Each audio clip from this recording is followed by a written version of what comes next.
Hello and welcome to another episode of Fully Charged. This week it's all about boats.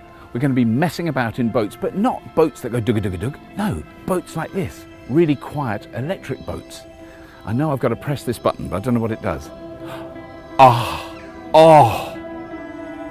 check out that action. Oh, look at that. That does look fabulous. That is very cool. Ooh.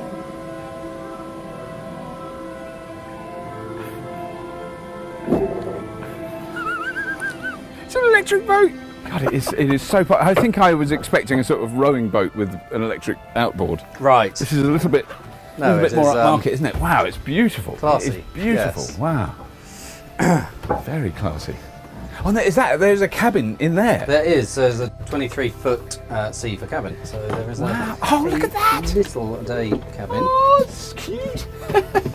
Enough for a double bed. Yeah. Two seats. Or you can swing the table around and sit there and have your meal. Yeah, it's very cute, isn't it? Isn't it? It's extraordinary. Beautifully made, though. It really is. You can see the sort of the cabinetry that I was talking Is about. It really beautiful? Yeah. Yeah. Wow.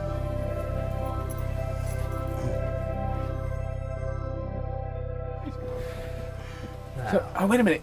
You're not going to tell me it's on now? It is on. It's been on all the time. Has it been on the? Because I was thinking The engine's been running, as it were. active. Yes, the electric motor has been That is alive. ridiculous, isn't it? Because I mean, I should be used to the whole notion of electrical propulsion, but I did expect you to sort of go switch, and do. Yeah, I cannot hear anything. No. That is extraordinary. Isn't it lovely? It's so lovely then to be able to move like that. Because I have been on lots of different boats and with engines, and the smoke comes and that thing, the exhaust that bubbles out under the water. Absolutely, yeah, the cooling, Yeah. because it has to be water cooled on a diesel or petrol. But So now you can hear the water you moving can hear a bit of over the splashing hull. now. But that is literally the beauty of it is that you can hear the water over the hull. You can hear nature. Yes. I'm just about aware now of a motor running underneath. But it's barely audible, is it? Beautiful. So tell me about this. And this is because I think I was assuming a kind of conversion, like a motorboat that had been converted to be electric, but this one was built. Yes, designed and built in Right. Slovenia as an out-and-out electric boat. It is available with diesel or petrol, but this particular one is just battery operated. Right. In terms of the range and the distance you can travel in it, is there much of a difference? I mean, how far can you go in this one? It's a day boat, and you can do, depending on speed and the amount of people on board, 8 to 10 hours motoring. And it will go maximum 10 miles an hour. Right. On the River Thames, the speed limit is in kilometres per hour for some unknown reason, at 8 kilometres an hour, which equates to about, I think, 5 or 6 miles an hour. Yeah. So it goes faster than the speed limit anyway. So it will go faster than the speed limit, should you wish. But we presently will be doing about probably 4 knots. Yeah. And this is. It's a serene boat. Yes. And you don't need to be going much faster. Right. So yes, and 8 hours is a long time to be driving any vehicle or boat. Yeah. So it's basically it's irrelevant, isn't it? It's irrelevant. Yeah. It's a day boat. Because then the other thing I noticed, because that's the thing that you're very aware of with electric road vehicles, is where you charge them. But all the mooring points have, or not all of them, but most of them seem to have an electrical outlet anyway. Yes. So they're already fitted with that. Yeah. So every major marina on the Thames or South Coast or whatever has these electricity 16 amp pods that are similar to campsite pods. Right. Or you can just run a lead out of your garage, and so there's no fancy means of charging. Right. I believe you can get some fast charge chargers that will go with this, but typically this will just take overnight to charge up from whether you've used 10% or 90% of the battery power. So it'll typically take 6 to 8 hours or whatever. But now we're on the this is the Thames. Now we're on the main Thames. Yep. So lovely. It's such a treat. It's a treat just to go out on the river anyway, regardless. But it's actually doubly so in this. It's just yes. Because it's beautifully made as well. That's the thing. Because I guess I was expecting a sort of old fiberglass, slightly broken down barge with an electric motor strapped on the back. I don't know. I had no idea it would be this the quality of the build is very good, isn't it? It's beautiful. Yes. No, fiberglass hull. So fiberglass boats have been made since the sort of late 50s, early 60s. And then rosewood cabinetry here. There's a small cabin down below. Yes. It'll take up to 8 people on board. It'll only sleep 2. But yes, no, it's very, very well built. Yeah.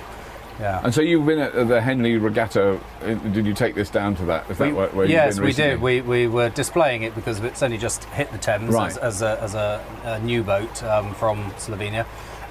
So we displayed it firstly up at Henley Regatta, and I think it was received very well. Was it? I mean, I would imagine so. It suits this sort of type of boating on this part of the river. Yeah.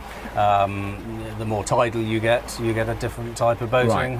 Port of London will be different again, but this type of boating has been going on for hundreds of years on the river. It's sort of a day launch. Yes. Boat. Yeah. And we're presumably going against the. Okay, thank you. Sorry, I'm just moving out of the way of this. I think we'll miss each other.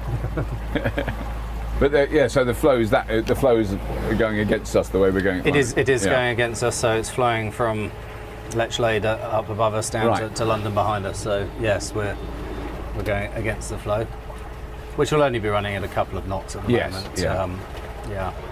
This is the Harleyford stretch of river, Harleyford Marina that we just left. So we have Hurley Lock just above us, and we have Temple Lock just below us, which are actually 2 of the closest locks together on the Thames. They're possibly under a mile in between the 2 of them.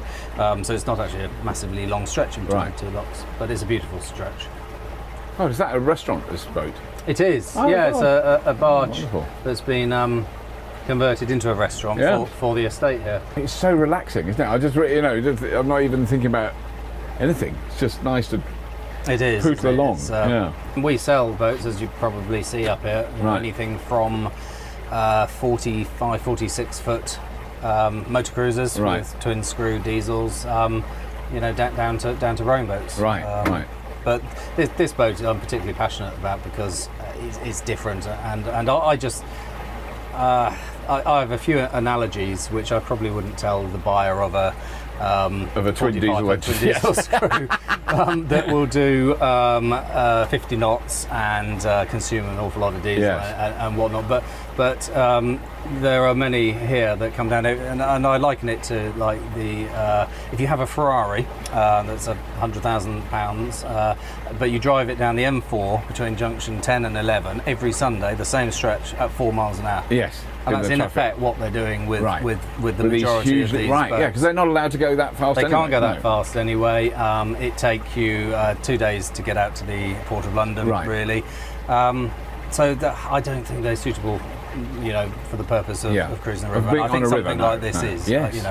And the fact that we can hear the water over the hull. We can hear nature, see nature. You haven't got that burbling V8 or you haven't got any vibration that you get in any diesel. Because I think that was the thing when you first started moving it. That's what even with my limited experience of boats, you're kind of aware that because the whole boat's going because that engine's running, even if you're not moving. And we just started going backwards. There was nothing. There was no indication. It was absolutely. And in terms of purchase cost, is it much more than the petrol version of this boat, or is it roughly the same? It is a bit more. It is about, depending on the battery size, and it's about £7,000 to £8,000 more than a petrol for an electric version of the boat. And do you think that? Because I'm trying to work out whether that is just down to the batteries, which I wouldn't think it is. But maybe that is the big difference. No. I mean, batteries are. 4 new batteries. It's got 4 silicon AGM type batteries, and they will cost approximately €3,000 to replace. And they will take apparently between 5 and 10 years, depending on the use of the boat, before they need replacing. So that's £3,000. If you had a diesel engine, that would be more than €3,000 for a diesel engine. Yes, if you had to buy a new diesel engine, I would assume it would be. But I think where the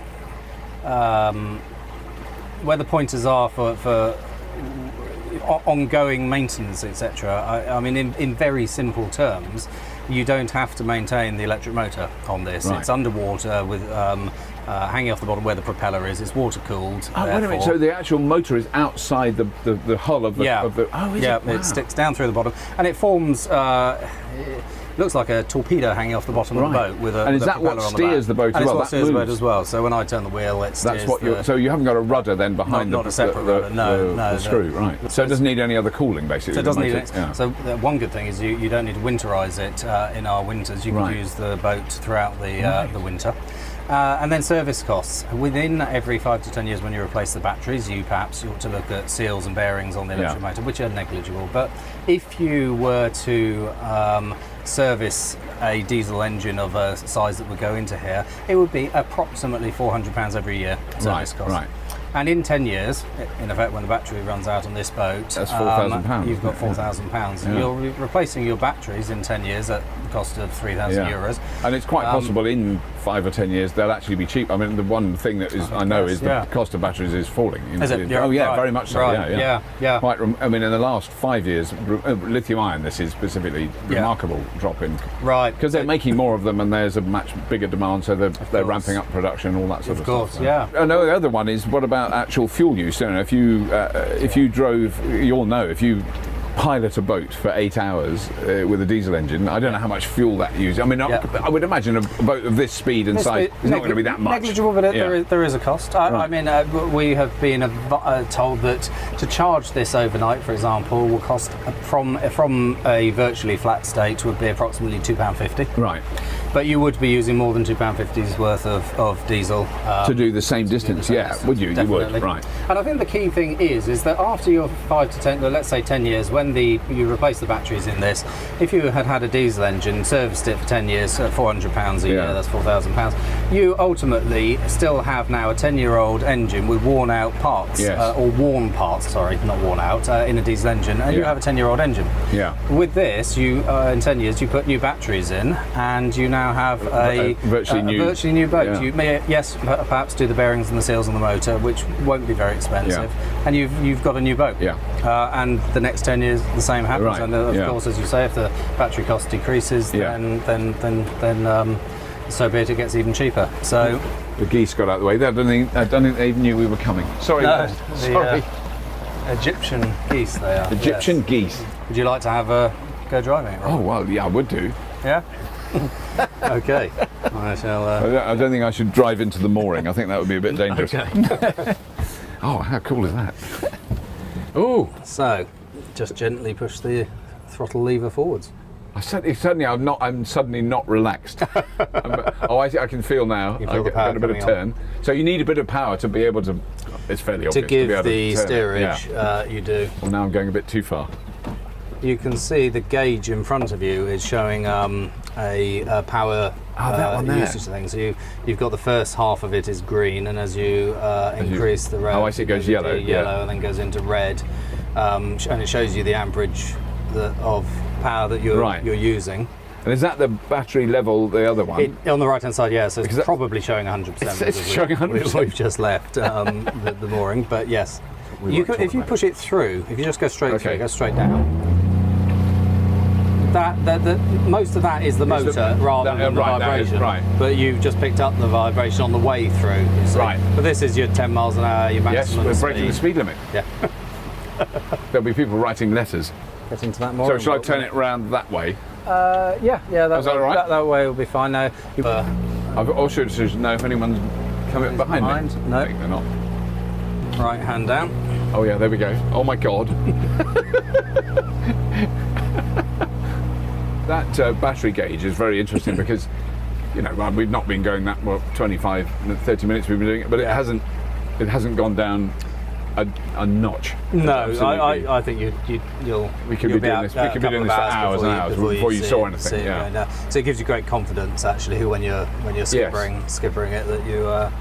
But also you can tell because if you think of if we'd driven this far in a relatively sort of even a suburban area in a car, that we would have accelerated, decelerated, 40 times. Whereas in this, once we're doing this, it's staying at a regular. Regular revolutions, isn't it? It's not. I think that is absolutely true. And if you excluding the flow of the river, the amount of water you've got against you. But yes, if you go so far upstream and don't use more than 50%, you will get home. You can get home because exactly. you will not be deviating very much on your speed. Yeah. I can appreciate on a car you have little control over traffic jams, you've got traffic jams, hills, whatever hills, wind. Other motorists. Yeah.